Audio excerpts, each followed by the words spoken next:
Hello student, मैं Nisha Sharma I study online में मैं आपका वेलकम करती हूँ। देखो बच्चों, आपके बीएससी फर्स्ट ईयर जो है उसके लेक्चर अपलोड हो रहे हैं, ठीक है, जिसमें आपके टैक्सोनॉमी का लेक्चर जो है वो अपलोड हो गया। इसके अंदर जो इम्पोर्टेंट क्वेश्चन की सीरीज की बात कर रहे हैं, उन्हीं की बात कर रहे हैं कि जो इम्पोर्टेंट क्वेश्चन है किसके, बीएससी फर्स्ट ईयर के जो इम्पोर्टेंट क्वेश्चन है जूलॉजी के बच्चों, किसकी बात कर रहे हैं अपन, जूलॉजी की बात कर रहे हैं, जिनमें मैंने आपका पेपर नंबर जो थर्ड है उसके क्वेश्चन अपलोड हो गए, और पेपर नंबर जो फर्स्ट है उसके क्वेश्चन वाला लेक्चर भी जो है वो अपलोड हो गया। अब बचा हुआ है आपका पेपर नंबर सेकेंड। तो आज जो पेपर नंबर सेकेंड है, सेल बायोलॉजी और जेनेटिक्स, इसके इंपॉर्टेंट क्वेश्चन की बात करूंगी मैं, और जितने इंपॉर्टेंट क्वेश्चन इस क्लास में अपन सोल्व करेंगे उतने सारे सोल्व कर लेंगे, और जितने इंपॉर्टेंट क्वेश्चन है वो मैं एक साथ आपको बता दूंगी। तो ये मैं आपको शॉर्टली बताऊंगी सारे क्वेश्चन कि कौन सा क्वेश्चन है वो किस टाइप से आपको अटेम्प्ट करना है, ठीक है बच्चों। मैं आपको शॉर्टली सारा बता दूंगी कि कौन सा जो क्वेश्चन है आपको वो किस टाइप से अटेंड करना है, और आपको कौन कौन से जो क्वेश्चन है जो आपको पढ़ने हैं, जिनमें से 3 क्वेश्चन जो है वो एग्जाम में आपको कंपलसरी मिल जाएंगे। जो मैं आपको 10 क्वेश्चन बताने जा रही हूँ उनमें से 10 क्वेश्चन में से आपको 3 क्वेश्चन या 4 क्वेश्चन जो है उस पेपर में जरूर मिल जाएंगे बच्चों। जो आपका पेपर आएगा ना, उस पेपर में आपको वो 4 क्वेश्चन जरूर मिलेंगे। आपको करने कितने हैं, उनमें से केवल 3 ही क्वेश्चन करने हैं, यानी वेरी इंपॉर्टेंट क्वेश्चन की सीरीज की बात करेंगे, ठीक है बच्चों। इस लेक्चर में अपन जो सेल बायोलॉजी और जेनेटिक्स है उनमें वेरी इंपॉर्टेंट क्वेश्चन की सीरीज की बात करेंगे। तो अपन स्टार्ट करते हैं बच्चों, सेल बायोलॉजी और जेनेटिक्स, ठीक है। क्या स्टार्ट करेंगे अपन, सेल बायोलॉजी और जेनेटिक्स, पेपर नंबर सेकेंड, किसकी बात करें, बीएससी फर्स्ट ईयर और जूलॉजी की बात कर रहे हैं अपन, बीएससी फर्स्ट ईयर और जूलॉजी की बात कर रहे हैं। और पेपर जो है वो पेपर है बच्चों, पेपर नंबर सेकेंड का नाम है cell biology and genetics, cell biology and genetics, यानी कोशिका विज्ञान और आनुवांशिकी।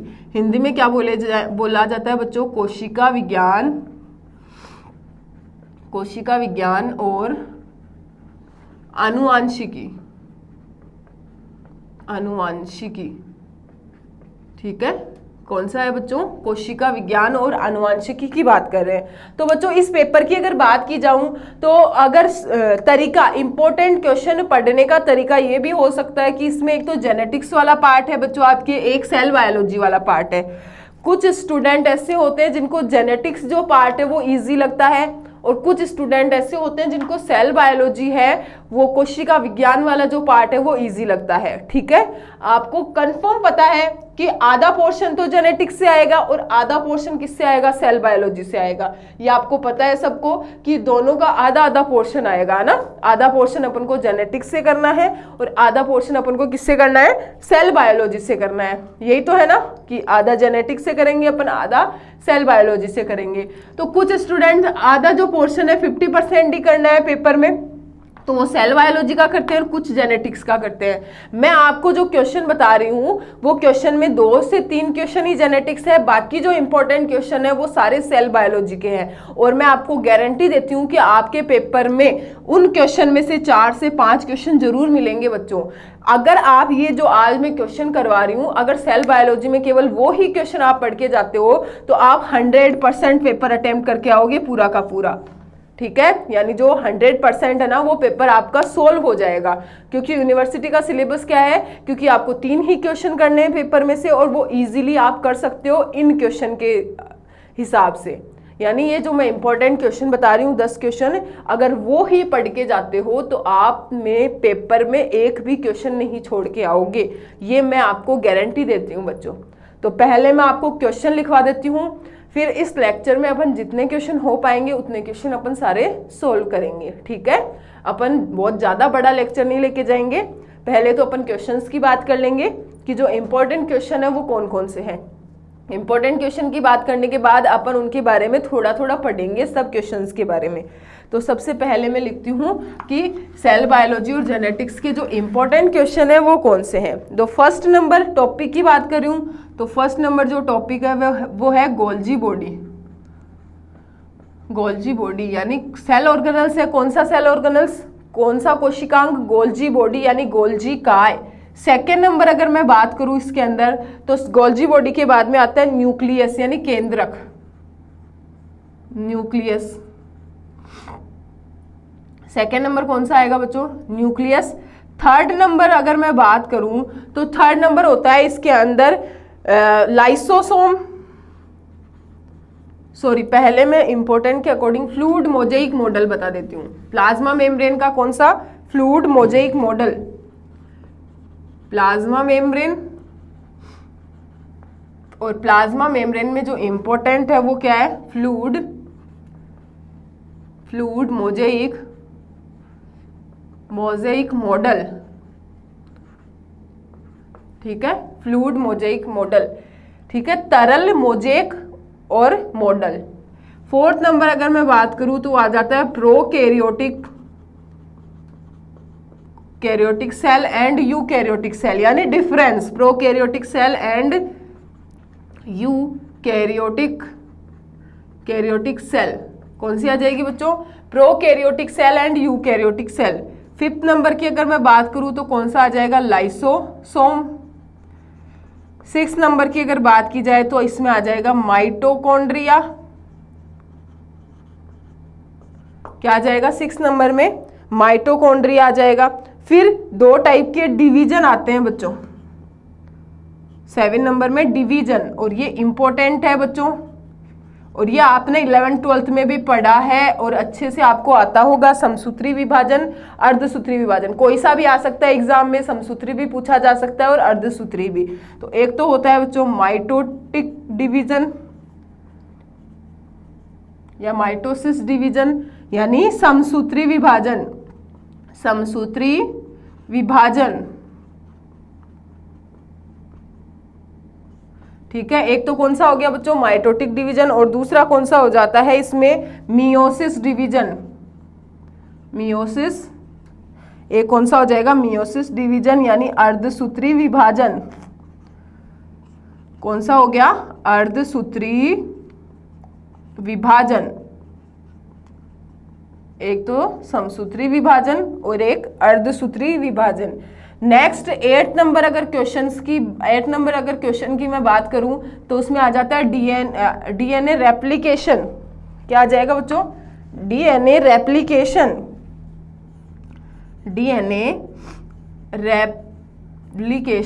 डीएनए का प्रतिकृतिकरण। ठीक है, डीएनए रेप्लिकेशन के बाद में 9 नंबर जो क्वेश्चन आता है तो वो 9 नंबर में क्वेश्चन में अपन पढ़ेंगे इसके अंदर क्या, मेंडल के जो नियम है सारे, वो मेंडल के नियम, 3 टाइप के नियम है ना, कितने, पृथक्करण का नियम, प्रभाविता का नियम और स्वतंत्र अफियोन का नियम।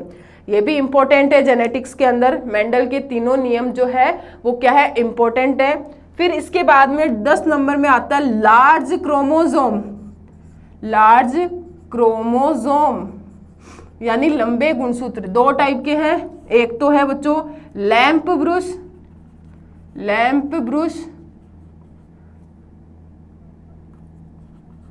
ब्रुश क्रोमोसोम, इंग्लिश में, हिंदी में एक ही बात है, लैंप ब्रुश क्रोमोसोम। और सेकेंड नंबर आता है बच्चों polytene chromosome, lamp brush chromosome, और कौन सा आएगा, पॉलीटीन क्रोमोसोम। 11 नंबर की एक इंपॉर्टेंट और बात करूं, ABO blood group, ABO blood groups, यानी AB और O, इन ब्लड ग्रुप्स की बात कर ली अपन ने। ये जो सारे क्वेश्चन है ये इंपॉर्टेंट है। अगर आप ये इतना ही पढ़ के जाते हो किसके अंदर, पेपर नंबर 2 के अंदर, तो आपका पेपर नहीं छूटेगा बच्चों।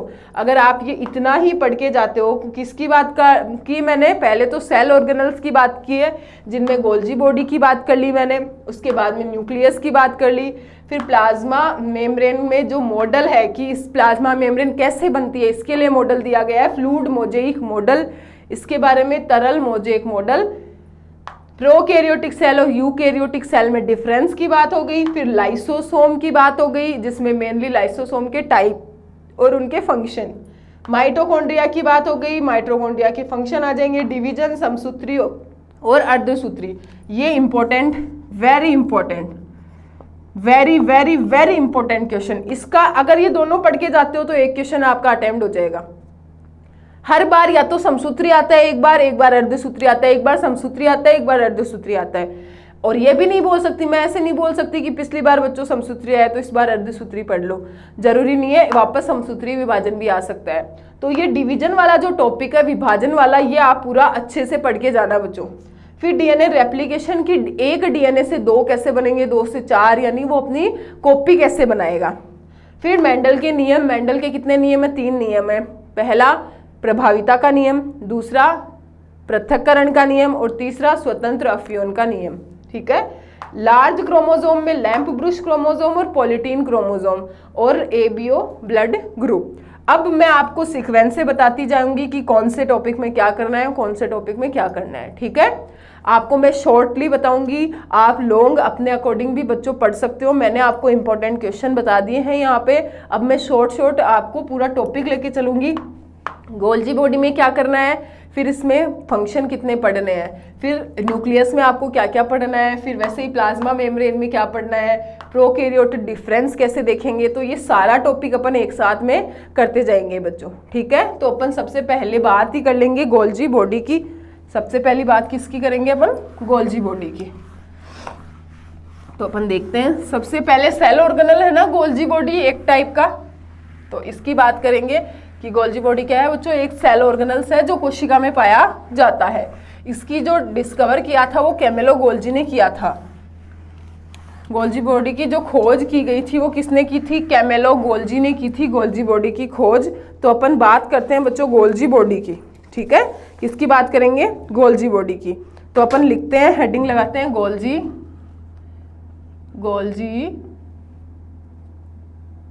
एक सेकेंड, गोल्जी बॉडी, गोल्जी काय,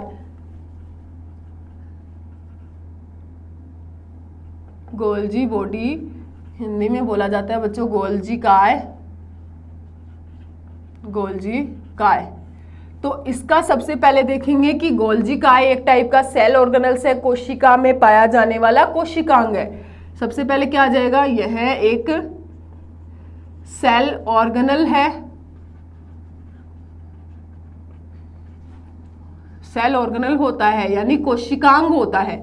कोशिका का क्या होता है बच्चों, एक कोशिकांग होता है। फिर इसके दूसरे नाम भी दिए गए हैं। देखो अदर नेम की अगर मैं बात करूं, गोल्जी काय के अदर नेम की अगर बात किया जाए तो एक तो डिक्टियोसोम और एक लिपोकॉन्ड्रिया। क्या बोला जाता है,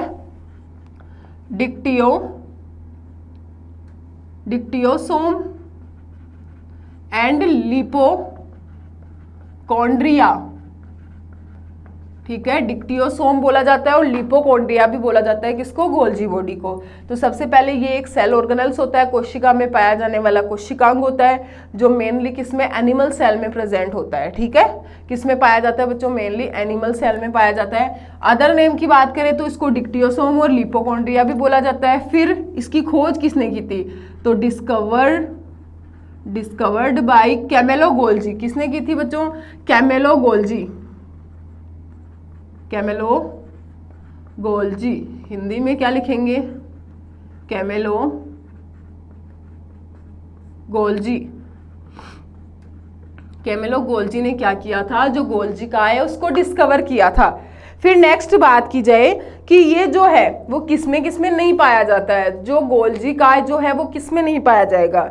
अगर मैं बोलूँ ये ब्लू ग्रीन एल्गी है उसमें भी नहीं पाया जाता है, बैक्टीरिया है उसमें भी नहीं पाया जाता है, और जो आरबीसी होती है, रेड ब्लड सेल्स होती है, उनमें भी क्या होता है, ये नहीं पाया जाता है। तो ये किसमें किसमें एब्सेंट होता है, ये बैक्टीरिया में, ब्लू ग्रीन एल्गी यानी नील हरित शैवाल में, और आरबीसी में क्या होता है, अनुपस्थित होता है। तो अपन ये लिख सकते हैं ना कि यह बैक्टीरिया नील हरित शैवाल यानी ब्लू ग्रीन एल्गी एंड, और किसमें, आरबीसी में अनुपस्थित होता है। क्या होता है, ये आरबीसी में नहीं पाया जाता है, आरबीसी में ये अनुपस्थित होता है। नेक्स्ट बात करें, एब्सेंट हो गया किस किस में, आरबीसी में, ब्लू ग्रीन एल्गी के अंदर, इनमें सब में क्या होता है, ये अनुपस्थित होता है।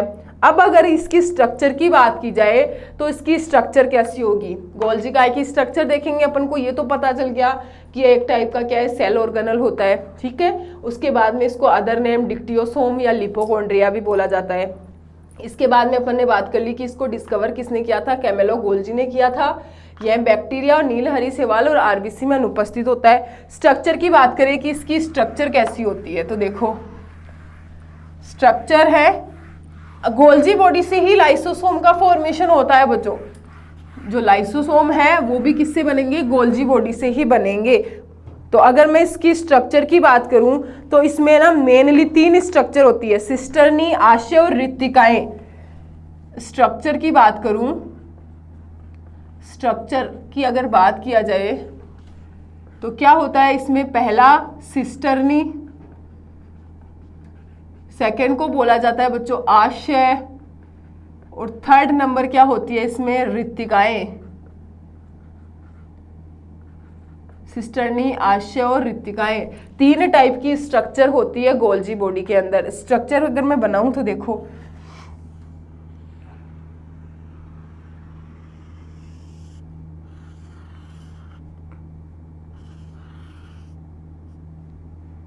ऐसी स्ट्रक्चर होती है इसकी।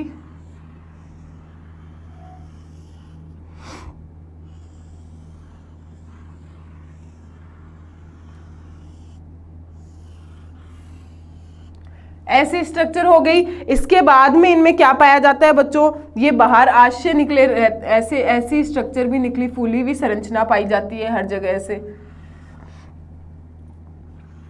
फिर यहां से क्या निकलती है, ऐसे छोटी छोटी वेसिकल्स भी निकलती है, ऐसे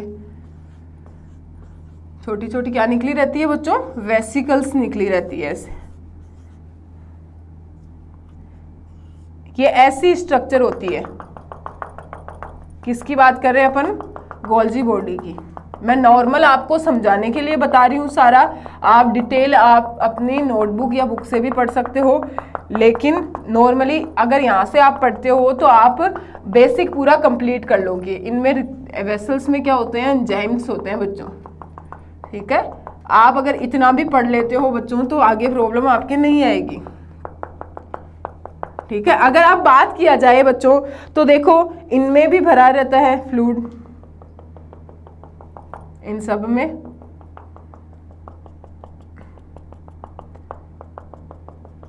ठीक है। इनकी अपन ने ये बात कर ली। अब कौन सी सिस्टर्नी होती है, कौन सी आशय होते हैं, कौन सी रिक्तिकाएं होती है। तो सबसे पहले मैं बात करूं बच्चों रिक्तिकाओं की, तो ये जो वेसिकल्स निकली रहती है, ये जो वेसिकल्स होती है इनको रिक्तिकाएं बोलते हैं, रिक्तिकाएं, ठीक है। इनको क्या बोला जाता है, रिक्तिकाएं। ये जो लंबे लंबे होते हैं स्ट्रक्चर, इन स्ट्रक्चर को अपन बोलते हैं बच्चों सिस्टर्नी, सिस्टर्नी। और सिस्टर्नी के जो फूले हुए सिरे होते हैं, ये वाले सिरे, इनको बोला जाता है बच्चों आशय। इनको क्या बोला जाता है, आशय। समझ में आ गया कि क्या होता है कि ये तो जो बड़े बड़े आकार की संरचनाएं होती है, प्रवर्ध होते हैं, उनको क्या बोला जाता है, सिस्टर्नी बोला जाता है। ये प्रवर्ध, इनके लास्ट सिस्टर्नी के जो फूले हुए सिरे होते हैं, क्या हो गया बच्चों, सिस्टर्नी के जो फूले हुए सिरे होते हैं उनको अपन क्या बोलेंगे, उनको बोला जाता है आशय। और फिर ये जो गोलाकार संरचनाएं निकलती है इनसे, इन गोलाकार संरचनाओं को क्या बोला जाता है, रिक्तिकाएं। क्या बोला जाता है, रिक्तिकाएं। तो सिस्टर्नी क्या होती है, ये समानांतर गुच्छे या नलिकाएं होती है, ठीक है। ये क्या होती है सिस्टर्नी, एक टाइप की क्या हो गई, यह समानांतर प्रेजेंट, समानांतर प्रेजेंट नलिकाएं होती है। ठीक है, ये समानांतर प्रेजेंट क्या होती है? नलिकाएं। देख रही है आपको, एक नलिका, फिर दूसरी, फिर तीसरी, फिर चौथी, ऐसी नलिकाएं होती है। ये किसकी तरह दिखाई देती है? ये अंतःप्रदवी जालिका के समान होती है। तो सेकेंड इसमें ही सिस्टर्नी में क्या आ जाएगा? यह कैसी होती है? यह ER यानी एंडोप्लाज्मिक रेटिकुलम, ER यानी एंडोप्लाज्मिक रेटिकुलम या अंतःप्रदवी जालिका, यह ER के समान होती है। कैसी हो गई बच्चों? यह ER के समान होती है। ठीक है, क्या हो गया? पहले ये समानांतर प्रेजेंट नलिकाएं होती है, ER के समान होती है। और सबसे ज्यादा जो महत्वपूर्ण पार्ट होता है, ठीक है, ये सबसे ज्यादा महत्वपूर्ण पार्ट बनाती है, यानी सबसे ज्यादा जो गोल्जी बॉडी का सबसे ज्यादा पार्ट 70% पार्ट क्या होती है? सिस्टर्नी ही होती है। सिस्टर्नी के बाद में अगर मैं आशय की बात करूं तो सिस्टर्नी के फूले हुए सिरे क्या हो जाएगा? सिस्टर्नी के फूले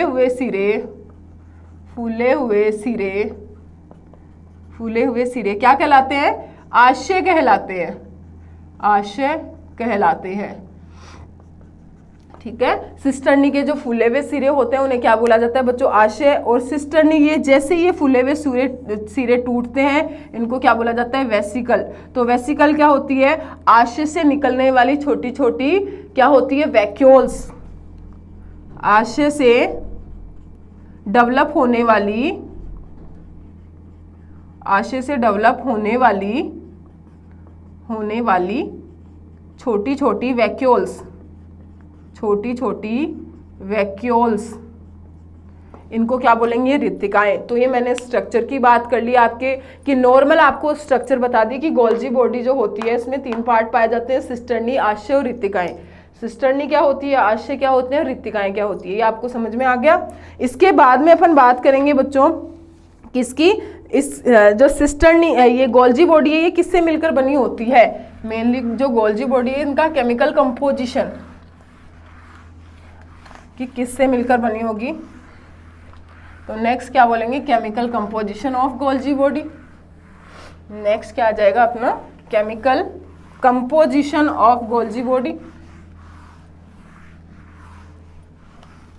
तो देखो नेक्स्ट क्या लिखेंगे? किससे मिलकर बनी होगी? गोल्जी बॉडी जो होती है वो फॉस्फोलिपिड और प्रोटीन से मिलकर बनी होती है। ठीक है, फॉस्फोलिपिड क्या क्या पाए जाते हैं वो बता रही हूँ। प्रोटीन, DNA, RNA, पॉलीसैकेराइड और लिपोप्रोटीन। कौन सी होती है? लिपोप्रोटीन। इनसे मिलकर बनी होती है। गोल्जी बॉडी में क्या क्या पाए जाते हैं, यानी कौन कौन से पदार्थ इनमें प्रेजेंट हो सकते हैं? तो इनमें फॉस्फोलिपिड भी होता है। तो आप ये लैंग्वेज में लिख सकते हो ना कि गोल्जी बॉडी में phospholipid, protein, DNA, RNA, polysaccharide और लिपोप्रोटीन पाए जाते हैं। फिर इनके फंक्शन की अगर मैं बात करूँ तो गोल्जी बॉडी के फंक्शन क्या क्या होते हैं? तो देखो नेक्स्ट अपन किसकी बात करेंगे? फंक्शन। तो function of Golgi body.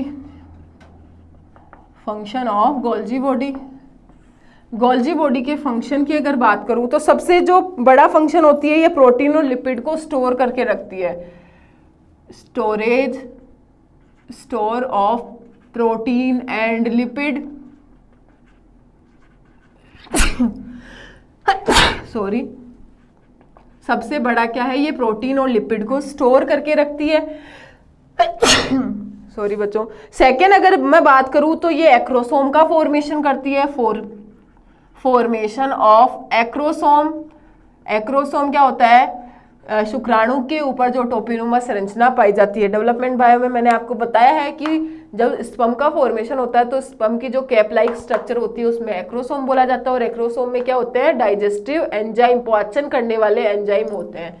Third number अगर इसकी मैं बात करूं कि तीसरा इसका फंक्शन क्या है, तो ये ग्लाइकोप्रोटीन का संश्लेषण करती है। संश्लेषण हिंदी में लिख देती हूँ, सिंथेसिस ऑफ ग्लाइकोप्रोटीन। क्या आ जाएगा? सिंथेसिस ऑफ प्रोटीन किसका सिंथेसिस करती है? ग्लाइकोप्रोटीन का। हिंदी में बोलते हैं ग्लाइकोप्रोटीन का संश्लेषण करना। साथ साथ में हिंदी भी बता रही हूँ बच्चों। नेक्स्ट 4th नंबर की मैं बात करूँ तो ये प्राथमिक लाइसोसोम का निर्माण करती है। Formation of primary lysosome. Formation of primary lysosome, ये क्या करती है? प्राथमिक लाइसोसोम का फॉर्मेशन करती है। नेक्स्ट अगर इसकी बात की जाए बच्चों, ये क्या करेगी? ये फॉर्मेशन ऑफ सेल वॉल यानी कोशिका भित्ति का भी निर्माण करती है। तो फॉर्मेशन ऑफ सेल वॉल, कोशिका भित्ति का भी निर्माण करती है। उसके बाद में अगर मैं बात करूं, ये क्या करती है? Secretion of enzyme and hormone. Secretion of enzyme and hormone, enzyme और हार्मोन का ये सिक्रेशन भी करती है। क्या करती है? एंजाइम और हार्मोन का ये सिक्रेशन भी करती है। नेक्स्ट मैं बात करूं, ये क्या करती है?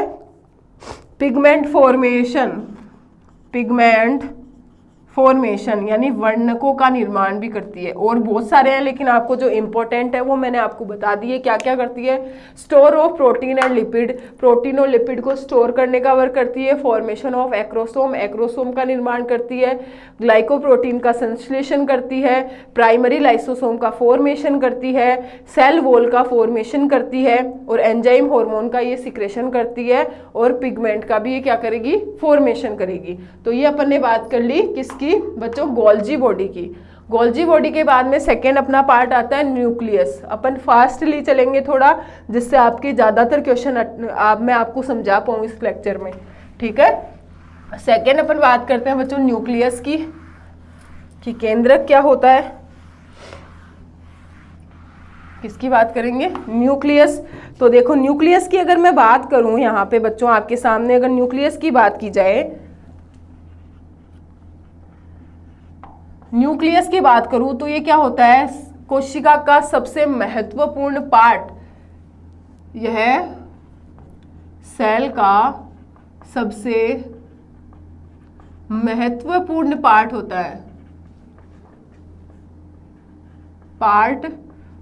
है, क्यों होता है? क्योंकि यह सेल में होने वाली सभी क्रियाओं का नियमन करता है। क्योंकि यह क्या करता है? यह सेल में होने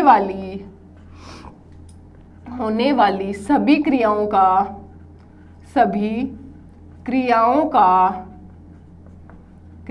नियमन करता है। क्या करेगा? ये सेल में जितनी भी प्रोसेस होती है उन सभी प्रोसेस का नियमन करता है। इसीलिए इसको बोला जाता है, इसका अदर नेम जो है बच्चों, इसको बोला जाता है control room of cell. Control room of cell, क्या बोलेंगे इसको? Control room of cell. यानी सेल का जो कंट्रोल रूम है वो कौन है? न्यूक्लियस। फिर इसको न्यूक्लियस की जो खोज की थी, डिस्कवर्ड बाय रॉबर्ट ब्राउन ने की थी, ठीक है। तो ये बात आपको समझ में आई कि न्यूक्लियस क्या है? यह सेल का सबसे महत्वपूर्ण भाग होता है। नेक्स्ट इसको कंट्रोल रूम ऑफ सेल भी बोला जाता है क्योंकि ये सभी क्रियाओं का नियमन करता है सेल की। फिर ये किस में अनुपस्थित होता है? तो ये आरबीसी में क्या होता है? आरबीसी में एब्सेंट होता है बच्चों। आरबीसी में क्या होता है? न्यूक्लियस जो है वो एब्सेंट होता है। और ऑल सेल में इसकी स्थिति कहाँ होती है? मेनली ये सेंटर में, मध्य में पाया जाता है। तो यह कोशिका के मध्य में स्थित होता है, मध्य में प्रेजेंट होता है। सभी में नहीं बोल सकती, अधिकांश बोल सकती हूँ। सभी कोशिका के मध्य में नहीं बोल सकती बच्चों, मैं क्या बोल सकती हूँ कि यह अधिकांश कोशिका के मध्य में स्थित होता है। ये तो अपन ने नॉर्मल इसकी बात कर ली। फिर अगर मैं बोलूँ कि प्रोकैरियोट और यूकैरियोट में न्यूक्लियस में क्या डिफरेंस होता है, ठीक है, कि प्रोकैरियोट जो सेल है उसमें न्यूक्लियस कैसा होता है और यूकैरियोटिक जो सेल है उसमें न्यूक्लियस कैसा होता है। तो देखना बच्चों, इधर तो मैं प्रोकैरियोट की बात कर रही हूँ और इधर यूकैरियोटिक की बात कर रही हूँ। थ्योरी आप लिख लेना बच्चों इसकी, मैं आपको समझा रही हूँ और जो समझा रही हूँ वो सारा ही आपको एग्जाम में लिखना है। तो क्या आ जाएगा, प्रोकैरियोटिक सेल में न्यूक्लियस प्रिमिटिव टाइप का होता है। क्यों? क्योंकि ये एक सेल है, इसका ये केंद्रक है ना, इस केंद्रक के चारों ओर केंद्रक झिल्ली नहीं पाई जाती है, तो ये केंद्रक ऐसे बिखरा हुआ पाया जाता है। इसलिए बोलते हैं कि ये जो सेल होती है ये कैसी होती है, प्रिमिटिव टाइप की होती है, क्योंकि इसमें केंद्रक झिल्ली नहीं पाई जाती। प्रोकैरियोटिक सेल में केंद्रक के चारों ओर केंद्रक झिल्ली नहीं पाई जाती, और ऐसे केंद्रक को अपन बोलते हैं बच्चों न्यूक्लियोइड। न्यूक्लियोइड क्या बोला जाता है, न्यूक्लियोइड बोला जाता है। हिंदी में भी ऐसे ही लिखते हैं, न्यूक्लियोइड। ठीक है, आदिम प्रकार का न्यूक्लियस। लेकिन यूकैरियोटिक सेल होती है, उस सेल में केंद्रक के चारों ओर केंद्रक झिल्ली भी पाई जाती है, इसलिए ये एडवांस टाइप का होता है। तो क्या लिखोगे बाद में कि प्रोकैरियोटिक सेल में केंद्रक के चारों ओर केंद्रक झिल्ली नहीं पाई जाती है, लेकिन यूकैरियोटिक सेल में केंद्रक के चारों ओर केंद्रक झिल्ली पाई जाती है। प्रोकैरियोटिक सेल के न्यूक्लियस को न्यूक्लियोइड बोला जाता है, लेकिन यूकैरियोटिक सेल के न्यूक्लियस को केवल न्यूक्लियस यानी केंद्रक ही बोला जाता है। ये बात समझ में आई। अब अपन बात करते हैं स्ट्रक्चर की। जैसे गोल्जी बॉडी की स्ट्रक्चर देखी थी, वैसे केंद्रक की स्ट्रक्चर। स्ट्रक्चर ऑफ न्यूक्लियस किसकी बात करेंगे, स्ट्रक्चर ऑफ न्यूक्लियस। तो नेक्स्ट आ जाएगा बच्चों अपने पास क्या, structure of nucleus. Structure of nucleus,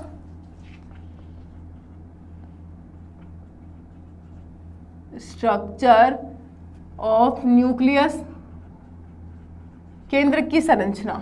mainly अगर केंद्रक की संरचना की बात करूं तो सबसे बाहर की ओर केंद्रक झिल्ली, केंद्रक झिल्ली, सबसे बाहर की ओर केंद्रक झिल्ली पाई जाती है। फिर अंदर की ओर क्या होता है, केंद्रक द्रव्य।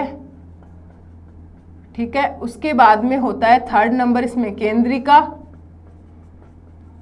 केंद्रिका के बाद में फोर्थ नंबर इसमें पाया जाता है गुणसूत्र, क्रोमोसोम। क्या पाए जाते हैं, गुणसूत्र। तो क्या हो गया, केंद्रक झिल्ली हो गई, केंद्रक द्रव्य, केंद्रिका हो गया, और क्या हो गया, इनके अंदर गुणसूत्र हो गए। अब अगर मैं बोलूं, इसको इंग्लिश में बोलते हैं न्यूक्लियर, न्यूक्लियर मेम्ब्रेन, इसको बोला जाता है न्यूक्लियोप्लाज्म,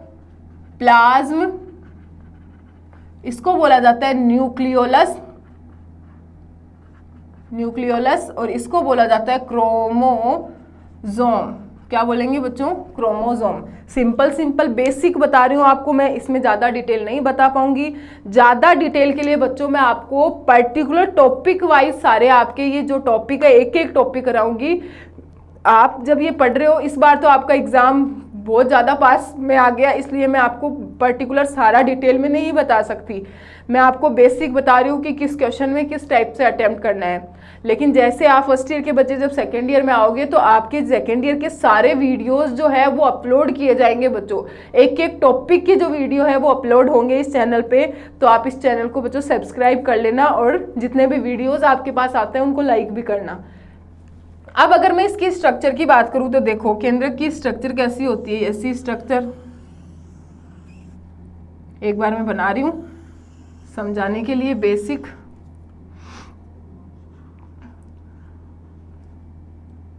ठीक है, ये केंद्रक की स्ट्रक्चर की अपन बात कर रहे हैं। इनमें जो छोटे छोटे पोर पाए जाते हैं वो क्या होते हैं, न्यूक्लियोपोर भी बोलते हैं उनको। तो अगर मैं बोलूं ये क्या है, केंद्रक झिल्ली, न्यूक्लियर, न्यूक्लियर मेम्ब्रेन कैसी होती है, डबल बाई लेयर्ड होती है ना, तो बाई लेयर्ड हो जाएगी। कैसी होती है, बाई लेयर्ड यानी द्विपरत की बनी होती है। पहली बाहर वाली यानी आउटर लेयर, आउटर लेयर और इनर लेयर। सेकेंड नंबर क्या हो गई, इनर लेयर। और ये क्या हो गया, बीच का स्पेस यानी इंटर न्यूक्लियर स्पेस, इंटर क्या हो जाएगा, इंटर न्यूक्लियर स्पेस बोल देंगे, स्पेस। ये क्या हो गया, इनके बीच में स्पेस। इसमें क्या भरा रहता है बच्चों, तरल यानी लिक्विड भरा रहता है। इसमें क्या भरा रहता है, लिक्विड। फिर ये जो पोर पाए जाते हैं जिनको बोला जाता है न्यूक्लियोपोर। ठीक है, नेक्स्ट ये जो अंदर वाला साइटोप्लाज्म होता है इसको बोला जाता है बच्चों न्यूक्लियोप्लाज्म।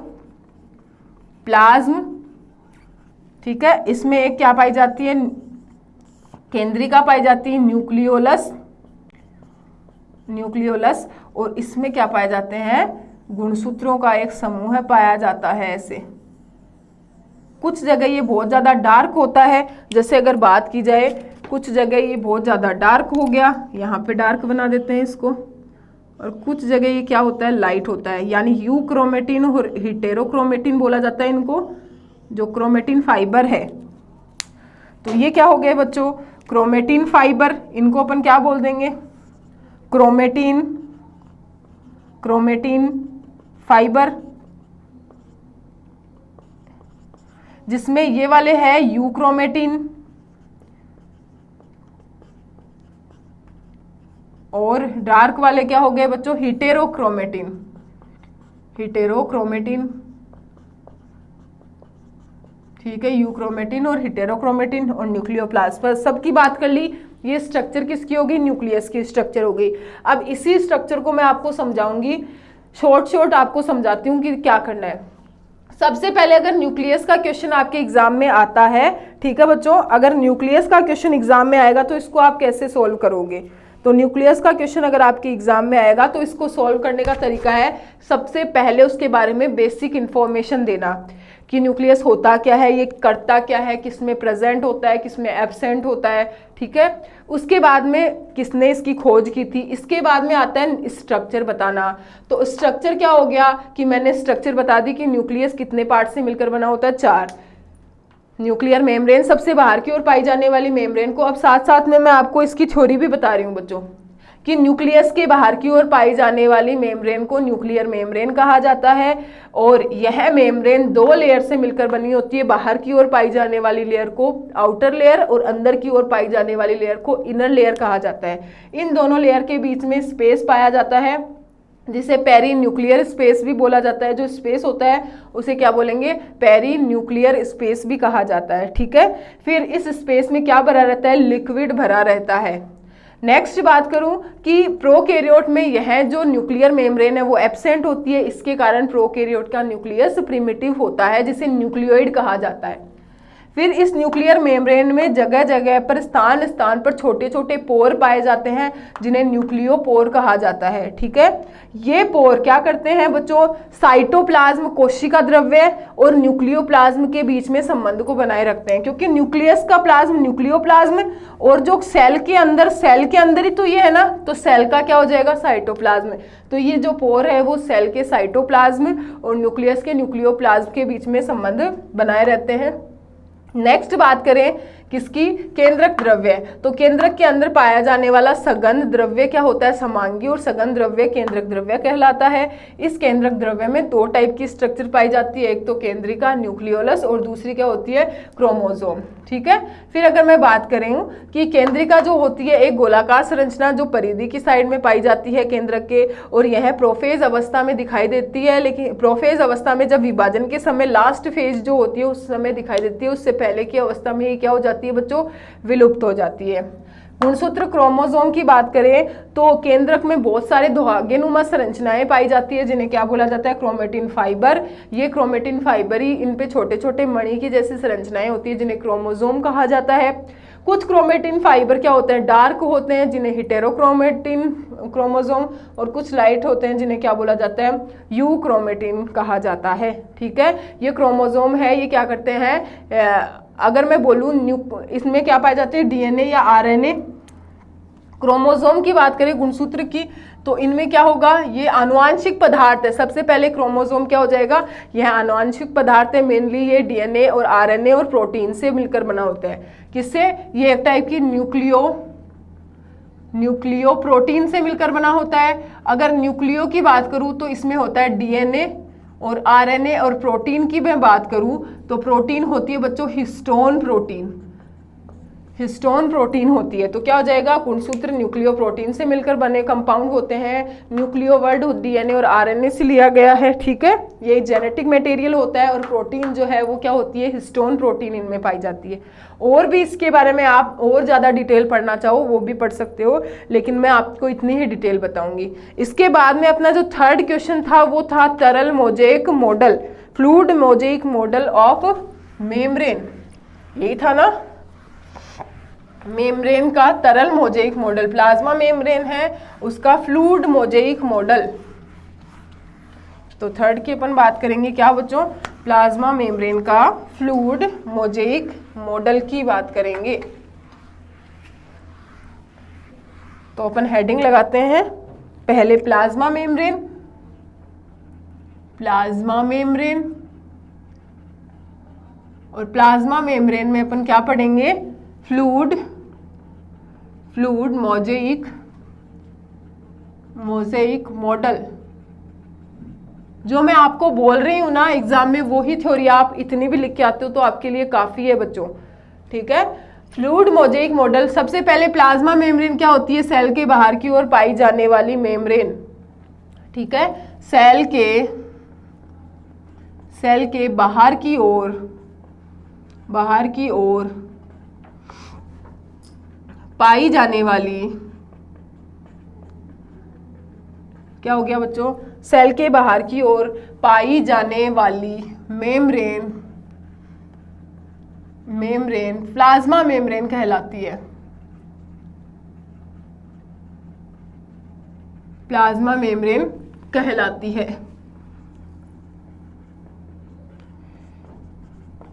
फिर बात करूं मैं फ्लूइड मोजेइक मॉडल की, तो इसमें मैं क्या लिखूंगी कि जो प्लाज्मा मेम्ब्रेन का फॉर्मेशन होता है वो लिपोप्रोटीन के द्वारा किया जाता है, यानी लिपिड और प्रोटीन से मिलकर होता है। तो इसको लिपिड और प्रोटीन की स्थिति को दर्शाने के लिए तरल मोजेइक मॉडल दिया गया था। तो सबसे पहले अपन क्या लिखेंगे, प्लाज्मा मेम्ब्रेन का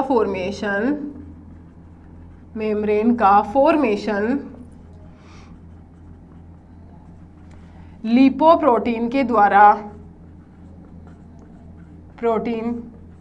द्वारा होता है। अर्थात लिपिड और प्रोटीन की, लिपो का मतलब लिपिड और प्रोटीन का मतलब आपको पता है क्या है, प्रोटीन। अब ये जो संरचना होती है ये कैसे बनती है इसके बारे में बात करेंगे कि जो लिपोप्रोटीन होते हैं वो कैसे स्थिति में पाए जाते हैं, इनकी स्थिति कैसी होती है प्लाज्मा मेम्ब्रेन पर। तो अपन क्या लिखेंगे, प्लाज्मा मेम्ब्रेन पर लिपिड तथा प्रोटीन की स्थिति को दर्शाने के लिए, लिपिड तथा प्रोटीन की स्थिति को दर्शाने के लिए लिपिड तथा प्रोटीन की स्थिति को दर्शाने के लिए तरल मोजेइक मॉडल दिया गया था। मोजेइक मॉडल दिया गया था। और ये मॉडल दिया किसने था, तो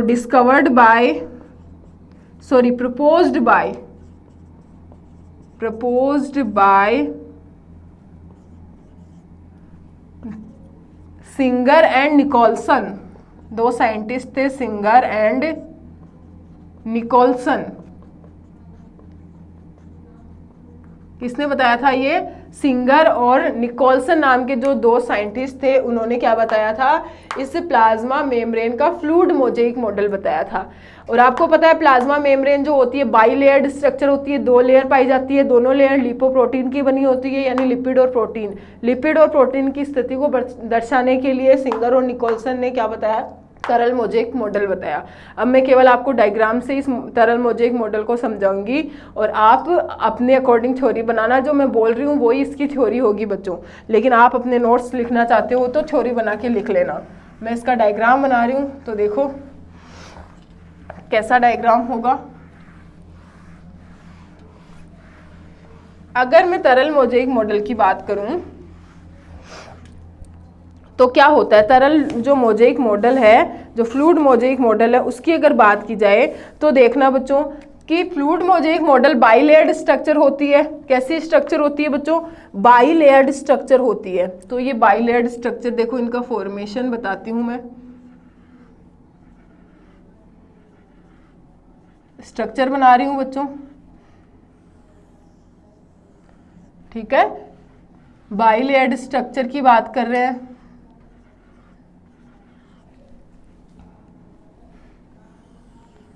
ये एक संरचना है, और ये संरचना है किसकी बच्चों? ये जो संरचना है ये मैं बता रही हूं आपको तरल मोज़ेइक मॉडल की, या फिर मैं ऐसे बोल दूं ये प्लाज्मा मेम्ब्रेन की स्ट्रक्चर बता रही हूं। किसकी बात कर रही हूं मैं? ये प्लाज्मा मेम्ब्रेन की स्ट्रक्चर की बात कर रही हूं कि जो प्लाज्मा मेम्ब्रेन है वो कैसी फॉर्म में पाई जाती है। ठीक है, जो प्लाज्मा मेम्ब्रेन है वो कैसी फॉर्म में पाई जाती है।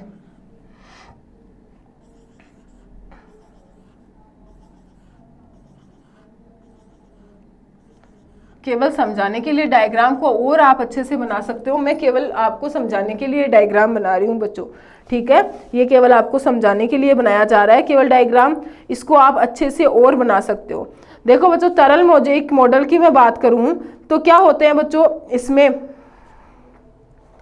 अगर मैं बोलूं कि तरल मोज़ेइक मॉडल है उसमें प्लाज्मा मेम्ब्रेन के बारे में बताया गया था कि plasma membrane double layered structure होती है। तो ये 2 लेयर दिख रही है, एक और दूसरी। ठीक है, ये 2 लेयर दिख रही है, जिसमें ये वाली जो संरचना है ये होती है बच्चों लिपिड, और ये जो पाई जाती है ये वाली स्ट्रक्चर, या यहाँ मैं बना दूं अंदर की ओर ये वाली, ये क्या होती है बच्चों? प्रोटीन। क्या होती है? प्रोटीन। तो आपको पता है क्या संरचना पाई जाती है? प्लाज्मा मेम्ब्रेन जो है वो लिपिड और प्रोटीन से मिलकर बनी होती है। अब इनकी स्ट्रक्चर बात कर रही हूँ कि लिपिड की स्ट्रक्चर कैसी है और प्रोटीन की स्ट्रक्चर कैसी है। तो देखना हमेशा क्या होता है, जो प्लाज्मा मेम्ब्रेन होती है ना उसमें कितनी स्ट्रक्चर पाई जाती है? 2 टाइप की प्रोटीन से मिलकर बनी होती है ये, एक तो होती है सिस प्रोटीन और एक ट्रांस प्रोटीन, और ये होती है हाइड्रोफिलिक और हाइड्रोफोबिक। हाइड्रोफिलिक और हाइड्रोफोबिक पार्ट होते हैं, जिसमें अंदर की ओर हाइड्रोफिलिक पार्ट होता है और बाहर की ओर प्लाज्मा मेम्ब्रेन के कौन सा पार्ट होता है? हाइड्रोफोबिक पार्ट होता है। लिपोप्रोटीन के 2 पार्ट पाए जाते हैं, एक तो हाइड्रोफिलिक पार्ट और एक हाइड्रोफोबिक पार्ट। एक पार्ट तो जो होता है वो अंदर की ओर होता है, सेल के अंदर की ओर होता है, और दूसरा सेल के मेम्ब्रेन के बाहर की ओर पाया जाता है। ठीक है, फिर ये तो लिपोप्रोटीन की बात कर ली, लिपिड की बात कर ली। अगर मैं प्रोटीन की बात करूं तो इसमें प्रोटीन 2 टाइप की प्रोटीन पाई जाती है, जिनको अपन बोलते हैं बच्चों, एक तो सिस प्रोटीन और एक ट्रांस प्रोटीन। कि प्रोटीन जो है वो कितने टाइप की होती है? 2 टाइप की, एक तो होती है बच्चों सिस और एक होती है ट्रांस। जो ट्रांस प्रोटीन होती है उनको अपन बोलते हैं बच्चों समाकलन प्रोटीन, यानी इंटेग्रल प्रोटीन। इंटेग्रल प्रोटीन भी बोला जाता है। इन दोनों में डिफरेंस क्या है?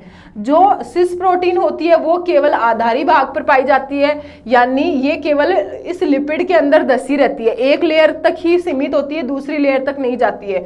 जैसे यहाँ ये परिधि की ओर पाई जाती है, तो ये कौन सी प्रोटीन है बच्चों? सिस प्रोटीन है ना। और ये वाली भी कौन सी प्रोटीन है? सिस प्रोटीन है।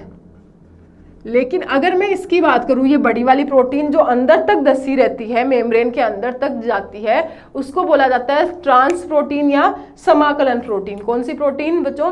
ट्रांस प्रोटीन या समाकलन प्रोटीन बोला जाता है। ये क्या करती है बच्चों?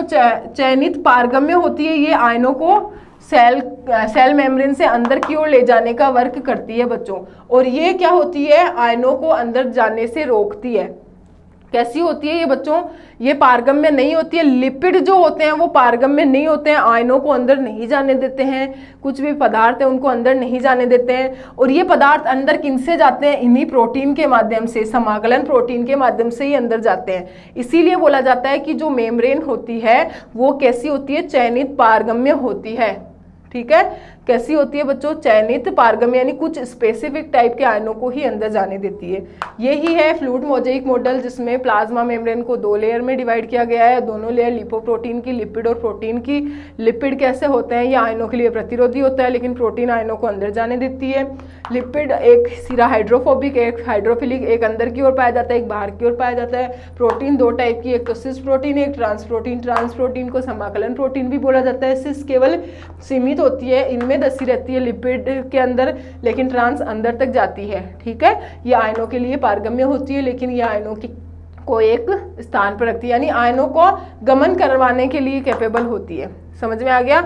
इसको और ज्यादा आप डिटेल में पढ़ लेना बुक से, मैंने आपको नॉर्मल आपको बेसिक बता दिया इसका। फिर अपन बात करते हैं प्रोकैरियोट और यूकैरियोट में डिफरेंस की। नेक्स्ट कौन सा क्वेश्चन करेंगे? Difference between prokaryotic cell and eukaryotic cell, ये आपको आता है बच्चों, ठीक है। वैसे तो आपको पता है कि प्रोकैरियोटिक सेल होती है वो कैसी होती है और यूकैरियोटिक जो सेल होती है वो किस टाइप की होती है, इनमें किस टाइप का डिफरेंस पाया जाता है, ठीक है बच्चों। तो ये थोड़ा बहुत बता देती हूँ मैं, किसमें प्रोकैरियोट और यूकैरियोटिक सेल के अंदर आपको डिफरेंस, तो क्या आ जाएगा, difference between prokaryotic cell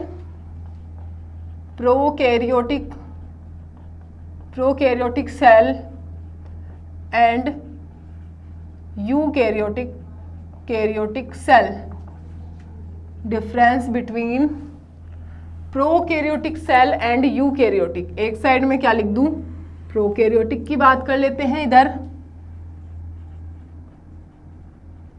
prokaryotic cell, और इधर किसकी बात कर लेंगे, सेकेंड में यूकैरियोटिक की बात कर लेंगे, यूकैरियोटिक सेल किसकी बात कर लेंगे बच्चों। एक साइड अपन ने बात कर ली प्रोकैरियोटिक सेल की और सेकेंड साइड में अपन किसकी बात कर लेंगे, यूकैरियोटिक सेल की बात कर लेंगे। ये बात आपको समझ में आ रही है कि एक साइड प्रोकैरियोटिक की बात कर रहे हैं और एक दूसरी साइड यूकैरियोटिक की बात कर रहे हैं। तो देखो इधर तो मैं लिख रही हूँ कि किन में अपन डिफरेंस देख रहे हैं, तो अपन किस में देखेंगे, सबसे पहले साइज की बात करेंगे। तो जो प्रोकैरियोटिक सेल है उसकी साइज 0.1 से 5 तक होती है, 0.1 म्यू से लेके 5 तक होती है, लेकिन यूकैरियोटिक 5 से स्टार्ट होती है बच्चों, 5 से आगे तक होती है। सेकेंड में बात करूं सेल वॉल की, यानी कोशिका भित्ति की, तो अगर कोशिका भित्ति की बात करूं तो इसमें क्या होती है, कोशिका भित्ति पाई जाती है और इसमें भी पाई जाती है। कोशिका भित्ति है वो क्या होती है, दोनों में ही पाई जाती है, लेकिन इनमें तो पेप्टाइडोग्लाइकेन की, पेप्टाइडोग्लाइकेन कोशिका भित्ति इनमें तो किसकी बनी होती है, पेप्टाइडोग्लाइकेन की बनी होती है और उनमें मेनली सेल्यूलोज की बनी होती है। प्लांट्स में तो क्या होती है, प्रेजेंट, और किसकी बनी होती है, सेल्यूलोज। और एनिमल जो होते हैं उनमें क्या होती है, उनमें एब्सेंट होती है, ये आप लिख लेना। और इनमें क्या होती है, प्रेजेंट होती है और किसकी बनी होती है, पेप्टाइडोग्लाइकेन की बनी होती है। समझ में आया। थर्ड अगर मैं बात करूं किसकी, कोशिका झिल्ली की, कोशिका झिल्ली सेल मेम्ब्रेन, ये प्रेजेंट होती है इसमें भी और इसमें भी क्या होती है बच्चों, प्रेजेंट होती है। नेक्स्ट अगर मैं बात करूं बच्चों इसके अंदर किसकी बात करेंगे अपन, कैप्सूल की, कैप्सूल की बात करेंगे, यानी संपुट की। तो संपुट केवल इसमें पाया जाता है, इनमें नहीं पाया जाता है, यानी आवरण, एनिमल के चारों ओर पाया जाने वाला आवरण जो प्रोटेक्शन का वर्क करता है, तो इनमें कैप्सूल नहीं होता है। किनमें, प्रोकैरियोट सेल में होता है, लेकिन यूकैरियोटिक सेल में कैप्सूल नहीं होता है। नेक्स्ट अगर बात की जाए इनके अंदर किसमें, केंद्रक की, यानी न्यूक्लियस की। प्रोकैरियोटिक में केंद्रक में क्या होता है, प्रेजेंट होता है ये, और जिसको क्या बोला जाता है, न्यूक्लियोइड बोला जाता है। क्यों, क्योंकि इसमें क्या नहीं पाई जाती, केंद्रक झिल्ली अनुपस्थित, केंद्रक झिल्ली नहीं पाई जाती है, ये मैंने पहले ही बता दिया। इसमें प्रेजेंट और कैसा होता है, एडवांस होता है, ठीक है। नेक्स्ट न्यूक्लियस के बाद में अपन बात किसकी करेंगे बच्चों, किसकी बात करेंगे, इसमें न्यूक्लियस की बात करें तो इस न्यूक्लियस के बाद में क्रोमोसोम, गुणसूत्र, दोनों ही किससे बने होंगे, न्यूक्लियोप्रोटीन, इसमें आरएनए पाया जाता है मेनली। हिस्टोन कम होती है, हिस्टोन क्या होती है, कम या अनुपस्थित। इनमें क्या होता है, डीएनए और आरएनए दोनों हो सकता है, और हिस्टोन भी प्रेजेंट होती है। हिस्टोन क्या है, प्रोटीन है ना, हिस्टोन क्या होती है, प्रेजेंट होती है, ठीक है। नेक्स्ट अगर इसमें बात की जाए बच्चों, रिक्तिका क्या हो जाएगी, माइटोकॉन्ड्रिया और गोल्जी बॉडी, सबका ही बात कर लेते हैं। रिक्तिकाएं, फिर माइटोकॉन्ड्रिया, फिर गोल्जी बॉडी, तीनों में क्या होती है, ये एब्सेंट होती है, और ये तीनों में ही क्या होती है बच्चों, प्रेजेंट होती है। तो ऐसे ही तो आपको लिखना है, डिफरेंस ऐसे ही करना है, कम से कम आप 10 से 12 डिफरेंस से याद रख लेना बच्चों, ठीक है। यही डिफरेंस आपको करने हैं, यही आप इनको बड़ा करके लिख सकते हो। मैंने आपको शॉर्टली बता दिया है कि प्रोकैरियोट और यूकैरियोट में डिफरेंस क्या है बच्चों, समझ में आया। प्रोकैरियोट और यूकैरियोट में डिफरेंस क्या है, इनमें आप ये भी लिख सकते हो, इनमें जैसे प्रोकैरियोटिक सेल है, इसमें सीलिया, फ्लैजिला और सूडोपोडिया होते हैं, लेकिन इनमें कुछ में होते हैं या नहीं पाए जाते हैं, ठीक है। और इनमें लिम्ब नहीं पाई जाती है और इनमें लिम्ब भी पाई जाती है, ठीक है। तो ये आप बना सकते हो। फिर मैं क्या बोलूँ कि इसमें मीजोसोम जो है इसमें प्रेजेंट होते हैं और इसमें एब्सेंट होते हैं, ये लिख लेना। मीजोसोम जो है वो किस में पाए जाते हैं, प्रोकैरियोट सेल में पाए जाते हैं, लेकिन यूकैरियोटिक सेल में नहीं पाए जाते हैं। तो ये अपन ने डिफरेंस की बात कर ली, किसकी, प्रोकैरियोटिक सेल की और यूकैरियोटिक सेल की डिफरेंस की बात कर ली। समझ में आया कि प्रोकैरियोटिक सेल में क्या डिफरेंस है और यूकैरियोटिक सेल में क्या डिफरेंस है, ठीक है बच्चों। अब नेक्स्ट अपन बात करते हैं इसके बाद में लाइसोसोम और माइटोकॉन्ड्रिया की। जो सेल ऑर्गेनल्स है ना वो वेरी इंपॉर्टेंट है, जो मैंने आपको बताए हैं वो भी और जो बता रही हूँ वो भी वेरी इंपॉर्टेंट है। अपन बात करते हैं माइटोकॉन्ड्रिया की और किसकी, लाइसोसोम की, ठीक है। अब किसकी बात करेंगे, लाइसोसोम और माइटोकॉन्ड्रिया की बात करेंगे। तो देखो अपन बात करते हैं बच्चों लाइसोसोम की। तो मैं क्या लिखूंगी, सबसे पहले किसकी बात करेंगे अपन, किसकी बात करते हैं बच्चों, अपन सबसे पहले माइटोकॉन्ड्रिया की बात करते हैं।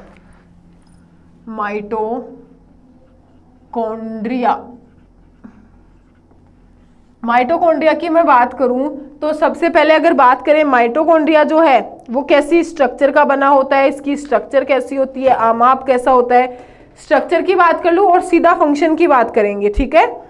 स्ट्रक्चर और इसमें सीधे फंक्शन की बात करेंगे कि माइटोकॉन्ड्रिया की स्ट्रक्चर कैसी होती है और फिर इसकी बात करेंगे इसमें फंक्शन कैसे पाए जाते हैं। तो आपको पता है कि माइटोकॉन्ड्रिया जैसे ऐसे बात करें, ये एक, फिर ये दूसरी लेयर होती है, ऐसी स्ट्रक्चर बना लेती है ना, ऐसी ही तो होती है, क्रिस्टी का फॉर्मेशन करती है, ये ऐसी स्ट्रक्चर होती है। बाइलेयर्ड स्ट्रक्चर होगी, ये सबसे आउटर लेयर होती है और ये इनर लेयर होगी, इनर लेयर, और ये क्या हो गया, इन दोनों के बीच में स्पेस, जिसे बोला जाता है पेरीमाइटोकॉन्ड्रियल स्पेस, पेरीमाइटोकॉन्ड्रियल स्पेस पाया जाता है, जिसमें क्या होता है बच्चों, लिक्विड होता है और एंजाइम्स भी होते हैं, साथ में क्या पाए जाते हैं, इनमें एंजाइम्स भी पाए जाते हैं, ठीक है। ये समझ में आया। और ये इसका क्या होता है, मैट्रिक्स होता है। माइटोकॉन्ड्रिया का क्या होता है बच्चों, मैट्रिक्स। ये इनर सेल मेम्ब्रेन होती है, ये वाली inner cell membrane, inner layer, inner cell membrane बोल दूं मैं, सेल मेम्ब्रेन, और ये क्या होती है, आउटर सेल मेम्ब्रेन। क्या होती है, आउटर सेल मेम्ब्रेन। क्या होती है बच्चों, एक तो क्या होती है इसमें इनर सेल मेम्ब्रेन हो गई, एक आउटर सेल मेम्ब्रेन हो गई। अब आपको पता है इनर सेल मेम्ब्रेन हो चाहे आउटर सेल मेम्ब्रेन हो, सब में क्या पाया जाता है, इनमें एंजाइम्स, साथ में ऑक्सीसोम और राइबोसोम भी, इनमें क्या पाए जाते हैं बच्चों। जैसे अगर मैं बात करूं इनके अंदर जो होते हैं मैट्रिक्स के अंदर राइबोसोम जो आरएनए का संश्लेषण करते हैं, साथ साथ में ऑक्सीसोम भी पाए जाते हैं। ऑक्सीसोम क्या पाए जाते हैं, ऑक्सीसोम और राइबोसोम भी इनमें पाए जाते हैं। साथ साथ में इनमें सर्कुलर डीएनए पाया जाता है, ठीक है। क्या पाया जाता है बच्चों, सर्कुलर डीएनए, गोलाकार क्या होता है, डीएनए पाया जाता है, और कैसा होता है वो, सर्कुलर। और ये जो स्ट्रक्चर बनती है ये वाली, इनको बोलते हैं क्रिस्टी। इनको क्या बोलेंगे बच्चों, ये पर्टिकुलर सारी जो स्ट्रक्चर बनती है इनको क्या बोला जाता है, क्रिस्टी बोला जाता है। इनका क्या नाम है बच्चों, क्रिस्टी बोला जाता है। तो मेनली माइटोकॉन्ड्रिया जो है वो एटीपी फॉर्मेशन में हेल्प करता है, जो इनर मेम्ब्रेन है वो एटीपी फॉर्मेशन में हेल्प करती है। तो माइटोकॉन्ड्रिया क्या है, एक सेल ऑर्गेनल्स है, कोशिका का शक्तिगृह कहा जाता है क्योंकि ये एटीपी फॉर्मेशन करता है। तो आप क्या लिखोगे, ऑल जितने भी एनिमल्स होते हैं उनमें माइटोकॉन्ड्रिया पाया जाता है, ये एटीपी का फॉर्मेशन करता है, यानी कोशिका का शक्तिगृह कहलाता है, सभी जंतुओं में होता है, प्रोकैरियोट में ये नहीं पाया जाता है। स्ट्रक्चर की बात करें तो ये मैंने नॉर्मल बेसिक स्ट्रक्चर बता दी, जिसमें 2 लेयर, सबसे आउटर लेयर, इनर लेयर है वो अंदर की ओर फोल्ड बना के किसका निर्माण करती है, क्रिस्टी का निर्माण करती है। क्रिस्टी पर राइबोसोम प्रेजेंट होते हैं जो आरएनए का संश्लेषण भी करते हैं, ठीक है। इनर सेल मेम्ब्रेन होती है वो एटीपी फॉर्मेशन में हेल्प करती है। पेरीप्लाज्मिक स्पेस पाया जाता है तो दोनों मेम्ब्रेन के बीच में होता है, जिसमें क्या पाए जाते हैं बच्चों, एंजाइम्स पाए जाते हैं। ये मैट्रिक्स वाला पार्ट होता है, और मैट्रिक्स के अंदर क्या होता है बच्चों, बीटा ऑक्सीडेशन की क्रिया होती है। आपको पता है, ये अगर नहीं पता है तो आपको इतना एक बार डिटेल जानना भी नहीं है, क्योंकि अब एग्जाम टाइम में आपको जितना मैं बता रही हूँ उतना ही पढ़ो, ठीक है। बीटा ऑक्सीडेशन मैट्रिक्स पार्ट में होता है। फैटी एसिड का जो ऑक्सीडेशन किया जाता है, ऑक्सीकरण, वो मैट्रिक्स में होता है। फैटी एसिड का ऑक्सीकरण कहाँ होता है, मैट्रिक्स में, ठीक है। अब इसके फंक्शन की बात कर लेती हूँ मैं। फंक्शन ऑफ माइटोकॉन्ड्रिया, किसकी बात करें, फंक्शन की। तो नेक्स्ट फंक्शन ऑफ माइटोकॉन्ड्रिया, तो हेडिंग क्या आ जाएगी बच्चों, function of mitochondria. Function of mitochondria, function of mitochondria. तो माइटोकॉन्ड्रिया के फंक्शन कौन कौन से हैं इनके बारे में अपन देखेंगे। तो मैं आपको सारे एक साथ ही बता रही हूँ।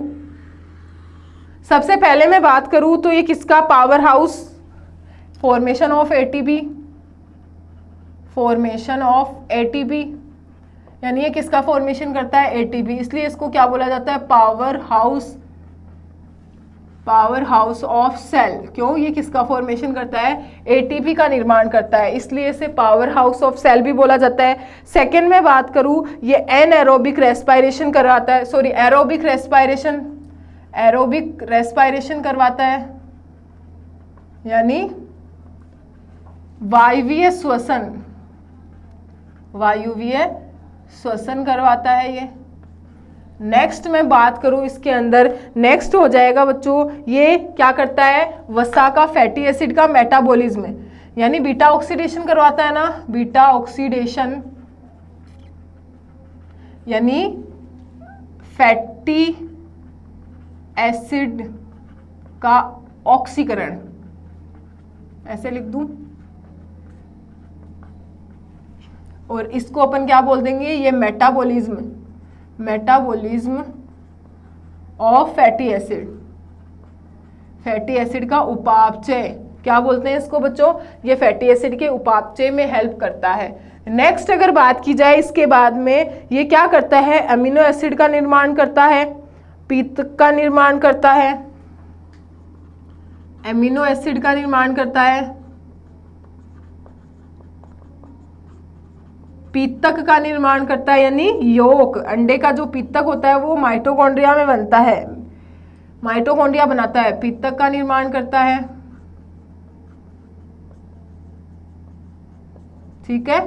समझ में आ गया कि अमीनो एसिड का निर्माण करता है, पीतक का निर्माण करता है, प्रोटीन तथा फोस्फोलिपिड का निर्माण करता है, प्रोटीन तथा फोस्फोलिपिड, फोस्फोलिपिड का निर्माण करता है, किसका करेगा बच्चों, ये प्रोटीन तथा फोस्फोलिपिड का निर्माण करता है। फिर आपको पता है माइटोकॉन्ड्रियल शुक्राणु, शुक्राणु में माइटोकॉन्ड्रिया सर्पिल का निर्माण करता है। स्ट्रक्चर पढ़िए तो आपको पता होगा कि माइटोकॉन्ड्रिया के अंदर सर्पिलाकार क्रम, शुक्राणु के अंदर जब उसका पार्ट होता है मिडिल पार्ट, उसमें आकार क्रम में माइटोकॉन्ड्रिया पाए जाते हैं, जो कि जब वो गति करता है स्पर्म तब उसको एनर्जी प्रोवाइड कराता है, ठीक है। तो ये मैंने नॉर्मल जितने भी फंक्शन हैं, जो इंपॉर्टेंट फंक्शन है उनकी बात कर ली, और भी बहुत सारे हैं लेकिन आपको इतने ही लिखने हैं कि एटीपी का फॉर्मेशन करता है, इसलिए पावर हाउस ऑफ सेल भी बोलेंगे। सेकेंड क्या होता है, ये एरोबिक रेस्पिरेशन, यानी वायवीय श्वसन भी करता है, क्या करेगा, ये वायवीय श्वसन करता है, ये बीटा ऑक्सीडेशन करता है, किसका, फैटी एसिड का। तो नेक्स्ट क्या हो जाएगा, ये क्या करेगा बच्चों, बीटा ऑक्सीडेशन करेगा फैटी एसिड का, यानी metabolism of fatty acid. Fatty acid का क्या करवाता है, मेटाबॉलिज्म करवाता है। एमिनो एसिड का फॉर्मेशन करता है, पीतक का फॉर्मेशन करता है, प्रोटीन तथा फोस्फोलिपिड का फॉर्मेशन करता है, और शुक्राणु में क्या बनाता है, माइटोकॉन्ड्रियल स्पाइरल बनाता है। ये अपन ने किसकी बात कर ली, माइटोकॉन्ड्रिया की। इसके बाद में अपन बात करते हैं लाइसोसोम की। ठीक है, नेक्स्ट लाइसोसोम की बात करें तो नेक्स्ट कौन सा आ जाएगा बच्चों अपने टॉपिक, लाइसोसोम।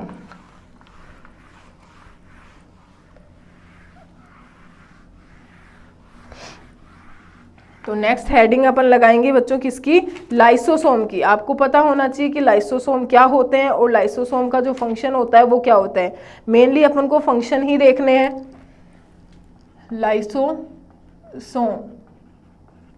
लाइसोसोम क्या है, अगर मैं बोलूँ इसे क्या बोला जाता है, सुसाइडल बेग, कोशिका आत्मघाती थैली भी बोला जाता है। सेल का पार्ट होता है जिसे क्या बोला जाता है, आत्मघाती थैली, क्योंकि इसमें एंजाइम्स पाए जाते हैं। ये कभी कभी एंजाइम्स जो है वो खुद की सेल का जो है टिश्यू का है उनका पाचन भी करने लग जाते हैं। ठीक है, तो इनको क्या बोलेंगे बच्चों अपन, आत्मघाती थैली भी बोला जाता है। फिर मेनली लाइसोसोम कितने टाइप के होते हैं, 4 टाइप के होते हैं। कौन कौन से, primary lysosome,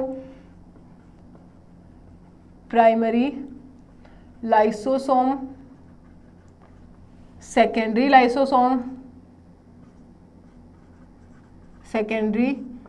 lysosome, third number अगर इसकी मैं बात करूं तो उसको बोला जाता है अवशिष्ट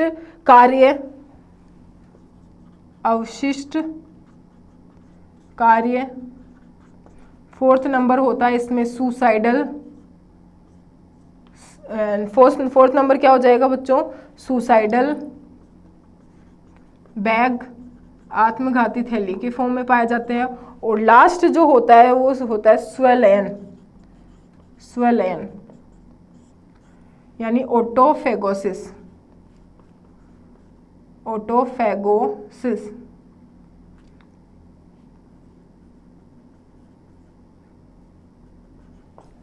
नॉर्मली बेसिक समझा रही हूँ क्या होता है। प्राइमरी जो लाइसोसोम है इनका फॉर्मेशन कौन करता है, गोल्जी बॉडी। जब मैंने गोल्जी बॉडी के फंक्शन करवाए थे गोल्जी काय के, तब आपको बताया था कि गोल्जी काय से किसका फॉर्मेशन होता है, प्राइमरी लाइसोसोम का फॉर्मेशन होता है। तो सबसे पहला क्या होगा, वे लाइसोसोम जिनका फॉर्मेशन कौन करता है, गोल्जी काय करता है, उन्हें प्राइमरी लाइसोसोम कहा जाता है। ठीक है, और इनमें क्या होता है, एंजाइम्स पाए जाते हैं, पाचन करने वाले एंजाइम्स पाए जाते हैं सारे के सारे। सेकेंडरी लाइसोसोम की बात करूं तो वे लाइसोसोम, अगर प्राइमरी जो लाइसोसोम है, प्राइमरी लाइसोसोम वो जुड़ जाते हैं बच्चों फैगोसोम से,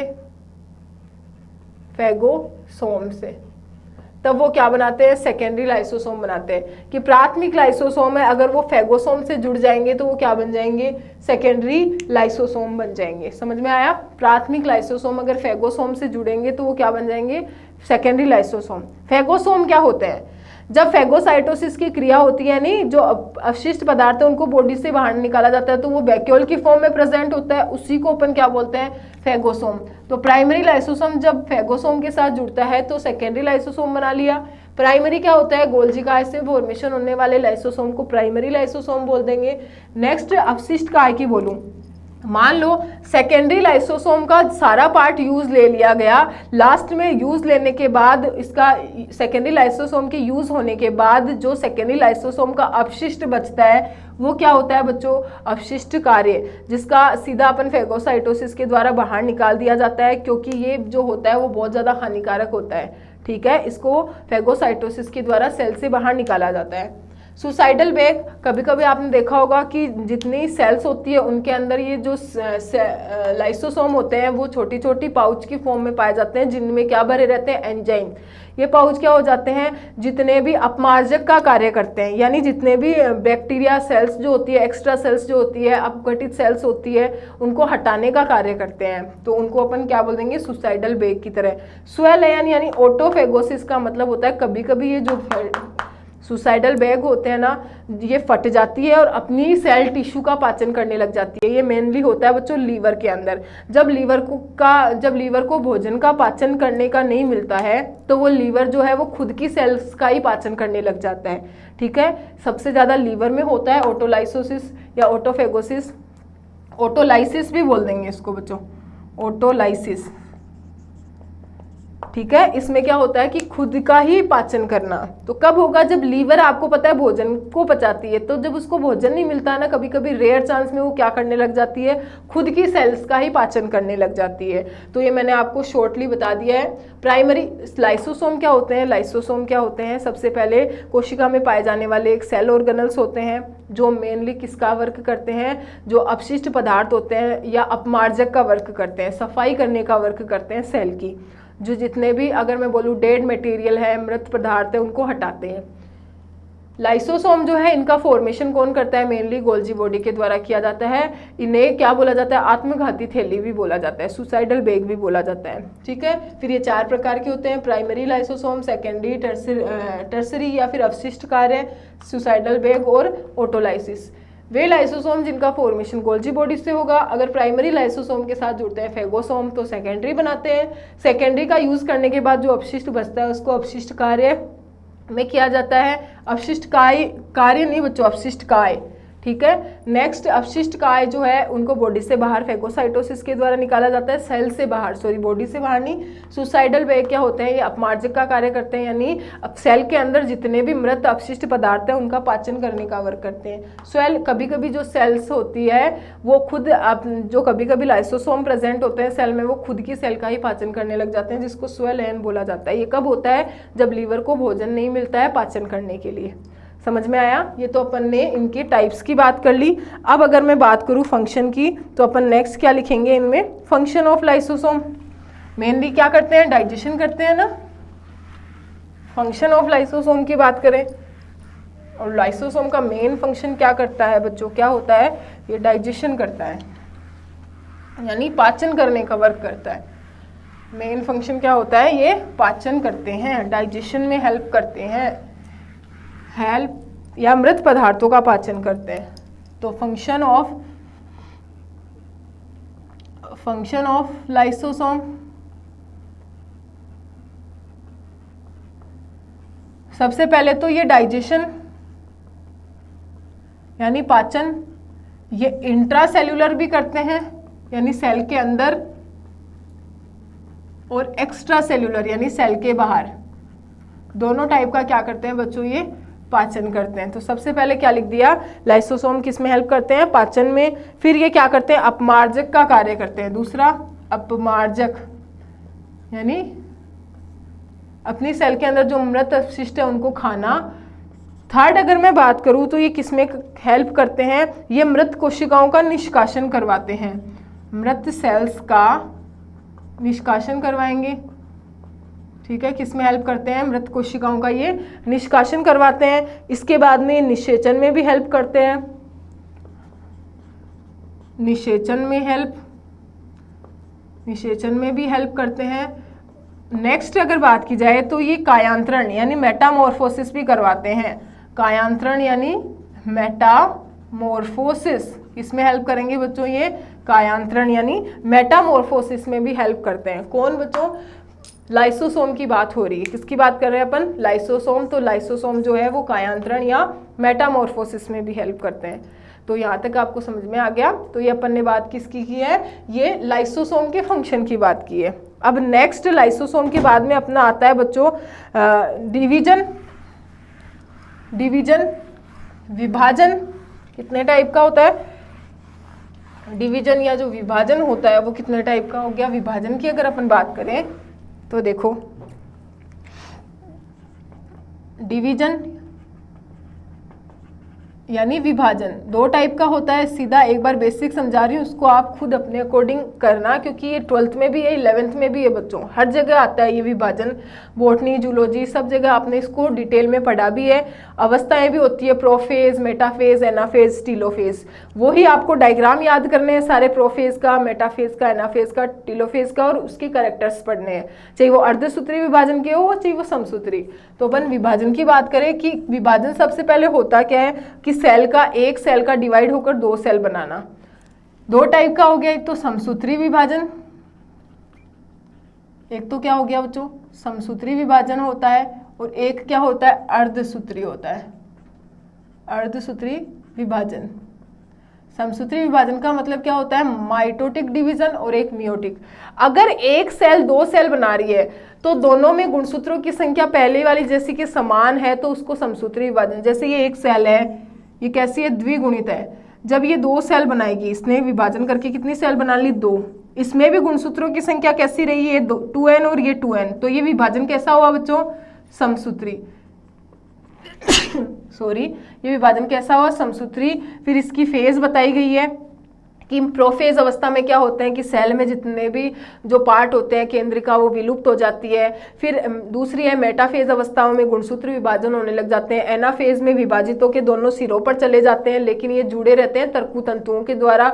और टीलोफेज अवस्था में ये तर्कुतंतु अलग हो जाते हैं और 2 अलग अलग सेल बन जाती है। तो डायग्राम से अगर आप याद करोगे तो आपको अच्छे से याद होगा। तो किस में आ जाएगा? प्रोफेज, मेटाफेज, एनाफेज और टीलोफेज। 4 प्रकार की अवस्था। ये तो समसूत्री। अब ये आपको डायग्राम खुद को याद करने हैं और डिटेल खुद को पढ़नी है। दूसरी इंपॉर्टेंट क्वेश्चन है दोनों ही, समसूत्री विभाजन और अर्धसूत्री। अगर मैं बात करूं सेकेंड की, ये एक सेल है जो 2n कंडीशन में है। ये जब 2 सेल बनाएगी तो अगर दोनों में गुणसूत्रों की संख्या आधी आधी हो जाती है तो इसको अर्धसूत्री विभाजन कहा जाता है। ऐसा विभाजन क्या होता है बच्चों? अर्धसूत्री। गुणसूत्रों की संख्या जब आधी आधी हो जाती है तो ऐसे विभाजन को अपन क्या बोलेंगे? ऐसे विभाजन को बोला जाता है बच्चों अर्धसूत्री विभाजन। तो ये बात समझ में आई। इसमें अर्धसूत्री विभाजन में भी वही प्रोफेज, मेटाफेज, एनाफेज और टीलोफेज अवस्थाएं आएगी। ठीक है कि प्रोफेज में क्या होगा, मेटाफेज में क्या होगा, एनाफेज में क्या होगा और टीलोफेज में क्या होगा। और इसमें वो भी आती है लेप्टोटीन, जाइगोटीन, पेकाइटिन, डिप्लोटीन और डाइकाइनेसिस। वो 5 फेज भी आती है तो वो भी आपको बतानी है, इनके कैरेक्टर भी बताने हैं। इसके बाद में आता है डीएनए रेप्लिकेशन। नेक्स्ट क्या आएगा? DNA replication. Next question, DNA replication में क्या होता है कि एक डीएनए जो है वो अपनी बार बार में कॉपी बनाना, डीएनए रेप्लिकेशन करना। यानी कैसा? देखो डीएनए रेप्लिकेशन क्या है? अर्ध संरक्षी विधि जो है वो पढ़नी है इसमें डीएनए रेप्लिकेशन में। डीएनए रेप्लिकेशन यानी डीएनए की कॉपी बनाना। डीएनए जो है वो अपनी कॉपी तैयार करने लग जाता है, उसको डीएनए रेप्लिकेशन बोला जाता है। शॉर्टली समझा रही हूँ, क्या होता है डिटेल में आपको पढ़ना है। जैसे ये एक डीएनए है, 2 स्टैंड होते हैं ना, डबल स्टैंड डीएस डीएनए बोल दूं, यानी डबल स्टैंडर्ड डीएनए। जब ये अपनी कॉपी बनाता है तो सबसे पहले ये क्या करता है? अपने इसके दोनों स्टैंड अलग अलग हो जाते हैं। जैसे ये एक 5 प्राइम है तो ये 3 प्राइम, और ये 3 है तो ये वाला कौन सा हो गया? 5 प्राइम, है ना। तो ये दोनों स्टैंड है, ये आपस में आपको पता है अंदर की ओर सेल किन से जुड़े रहेंगे? जो क्षार होती है, एडेनिन, ग्वानिन, साइटोसिन, इनसे जुड़े रहते हैं। ठीक है। अब अगर मैं बात करूं कि सबसे पहले ये जो डीएनए है जब ये अपनी कॉपी बनाएगा तो इसके दोनों स्टैंड अलग अलग हो गए। तो ये देखो स्टैंड अलग अलग हो गए, इसको मैं 3 प्राइम बोल दूं, इसको 5, इसको मैं 5 प्राइम बोल दूं और इसको 3 प्राइम। दोनों स्टैंड अलग अलग होकर क्या करते हैं? यहाँ पे कोई प्राइमर जुड़ता है, यहाँ पे प्राइमर जुड़ता है 5 प्राइमर। ये प्राइमर ऐसे आगे और बढ़ता जाता है और इस डीएनए की कॉपी बनाता जाता है। इधर भी क्या जुड़ता है बच्चों? एक प्राइमर जुड़ता है, आरएनए प्राइमर। ये प्राइमर इस पे बढ़ता जाता है और कॉपी बनाता जाता है। ठीक है, तो ये वापस अपनी क्या बना लेता है? इसे कॉपी बना लेता है। तो एक डीएनए से कितने बने? 2। फिर ये दोनों वापस खुलेंगे और दोनों कॉपी बनाएंगे, ये भी खुलेंगे, ये भी कॉपी बनाएंगे। ऐसे लगातार क्या होती है? डीएनए की कॉपी बनती जाती है। ये 3 फेज में कंप्लीट होती है, वो फेज आप पढ़ना। और डीएनए कैसे तैयार होता है पढ़ना। बहुत ज्यादा कुछ ऐसा नहीं है, हार्ड है कि आपको समझ में नहीं आए, नॉर्मल इजी है कॉपी बनाना, तो आप इसको पढ़ लेना। इंपॉर्टेंट है डीएनए रेप्लिकेशन। नेक्स्ट अपन बात करें लार्ज क्रोमोसोम की। किसकी बात करें? लार्ज क्रोमोसोम की। तो देखो 2 टाइप के होते हैं, एक तो पॉलीटीन क्रोमोसोम, लंबे टाइप के क्रोमोसोम की बात हो रही है बच्चों। लार्ज क्रोमोसोम या लंबे टाइप के क्रोमोसोम 2 टाइप के हैं। एक तो पॉलीटीन क्रोमोसोम जो कि लार्वा, इंसेक्ट के जो लार्वा होते हैं उनकी लार ग्रंथियों में पाए जाते हैं, या इंसेक्ट की लार ग्रंथियों में पाए जाते हैं पॉलीटीन क्रोमोसोम। कैसे होते हैं बच्चों? ये मैं आपको बता रही हूँ कौन से कहाँ पाए जाते हैं। ये बहुत ज़्यादा लंबे होते हैं और जो इंसेक्ट होती है उनकी किस में पाए जाते हैं? लार ग्रंथियों में प्रेजेंट होते हैं। किस में पाए जाते हैं? लार ग्रंथियों में पाए जाते हैं। दूसरा होता है लैंप ब्रुश क्रोमोसोम। तो लैंप ब्रुश क्रोमोसोम जो होते हैं वो आपको पता है किस में पाए जाएंगे। अगर मैं बोलूं कि लैंप ब्रुश क्रोमोसोम भी किस में? इंसेक्ट में पाए जाते हैं। ये लैंप के ब्रुश के समान होते हैं, इसलिए इन्हें लैंप ब्रुश क्रोमोसोम। दोनों लंबे होते हैं और दोनों में करना क्या है आपको? केवल 5-5 कैरेक्टर याद करने हैं दोनों के, और दोनों में क्या याद करना है? डायग्राम। क्या पढ़ना है बच्चों?